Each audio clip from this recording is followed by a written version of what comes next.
क्यों रोया, क्यों हंसा? बेताल ने राजा विक्रम को 13वीं कहानी इस प्रकार सुनाई। राजा विक्रम, मैं तुम्हारे निर्णय पर बहुत प्रसन्न हूँ। अब एक अनोखी कहानी सुनाता हूँ। यह बिल्कुल सच्ची घटना है। मैं देश विदेश का भ्रमण करता रहता हूँ। एक से एक तमाशा मैंने देखा है। इस कारण यह घटना मेरी आंखों देखी है। चंद्र हृदय नामक नगरी का एक राजा चंद्रवीर बड़ा प्रतापी राजा था। वह अपनी प्रजा के सुख दुख का बहुत ध्यान रखता था। उसी नगर में धर्मवीर नामक एक धन्नो सेठ रहता था। उसकी कन्या का नाम शोभना था। वह अत्यंत रूपवती थी, विवाह योग्य हो गई थी। धर्मवीर किसी सुयोग्य वर से उसका विवाह करना चाहता था, पर शोभना ने साफ कह दिया था कि वह केवल अपनी पसंद के पुरुष के साथ ही विवाह करेगी। सेठ धर्मवीर चूंकि अपनी बेटी से बेहद प्यार करता था, इसलिए उसे बिना किसी हील हुजक के बेटी की बात मान ली। हे राजा विक्रम, एक समय ऐसा आया कि चंद्र हृदय नगर में चोरियां होने लगी। प्रजा त्राही त्राही कर उठी, मगर लाख कोशिशों के बाद भी चोर पकड़ा ना गया। चोरों का निशाना छोटे और गरीब प्रजाजन तो थे ही, बड़े बड़े सेठों को भी उन्होंने नहीं बख्शा था।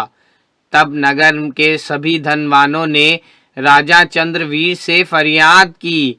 राजा चंद्रवीर ने स्वयं उसी समय अपने तमाम सिपाहियों को पहरे पर लगा दिया। किंतु आश्चर्य की बात यह थी कि इसके बाद भी चोरियां ना रुकी। प्रजा तो शक हो गया कि कहीं पहरेदार चोरों से मिल तो नहीं गए। प्रजा चंद्रवीर के पास गई, फरियाद की। तब राजा चंद्रवीर ने घोषणा की कि वह स्वयं देखभाल करेगा। हे राजा विक्रम, इस प्रकार राजा चंद्रवीर स्वयं पहरे पर आ गया। उसे के कारण पहरेदार मुस्तैद हो गए। 3-4 दिनों तक तो कुछ ना हुआ, पर एक रात जब राजा चंद्रवीर स्वयं नगर की गश्त लगा रहा था कि उसने एक व्यक्ति को भागते देखा। उसे फौरन पकड़ो। राजा चंद्रवीर ने हुक्म दिया। तब सिपाहियों ने दौड़कर उसे दबोच लिया। इस प्रकार पकड़ा गया आदमी राजा के सामने लाया गया। उसके पास से चोरी का सामान निकला। उसने कबूल किया कि वह चोर है। अब तक वही चोरियां करता आया था। राजा ने उसे हिरासत में भेज दिया। अगले दिन नगर में ढिंडोरा पिटवा दिया गया कि चोर पकड़ा गया है। उसको कल सारे शहर में घुमाने के बाद फांसी पर लटका दिया जाएगा। चोर को राजा द्वारा पकड़ लिए जाने के समाचार पर सारी प्रजा प्रसन्न हो गई।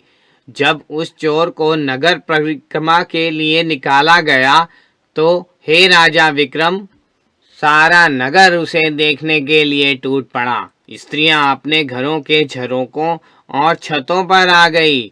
चोर को सब सेठ धर्मवीर की हवेली के सामने लाया गया तो उसकी पुत्री शोभना ने भी उसे देखा।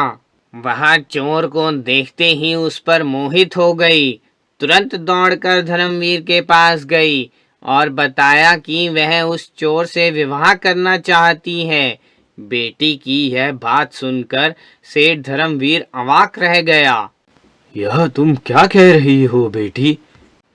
मैं जो कुछ भी कह रही हूँ अच्छी तरह सोच समझ कर कह रही हूँ पिताजी। मैंने उसको अपना पति मान लिया है। शोभना बोली। अगर वह फांसी पर लटक गया तो मैं सती हो जाऊंगी। धर्मवीर यह सुनकर घबरा गया। अपनी बेटी की ममता के वशीभूत होकर वह राजा के पास गया और राजा को सारी बात बताकर निवेदन किया कि वे चोर को छोड़ दें। राजा आश्चर्य से बोला, ऐसा कैसे हो सकता है? चोर को सजा तो मिलेगी ही। मेरी प्रजा को क्या कहूंगा मैं? उधर शोभना अपने निश्चय पर अटल थी। धर्मवीर ने बहुतेरा समझाया पर वह नहीं मानी। शोभना की हट का समाचार पास पड़ोस में फैल गया। बात चोर के कान तक आई। जब उसने सुना तो वह रोने लगा। फिर सूली पर लटकने का समय आ गया। नगर के चौराहे पर उसको फांसी दी जाने वाली थी। उस दृश्य को देखने के लिए सारा नगर टूट पड़ा था।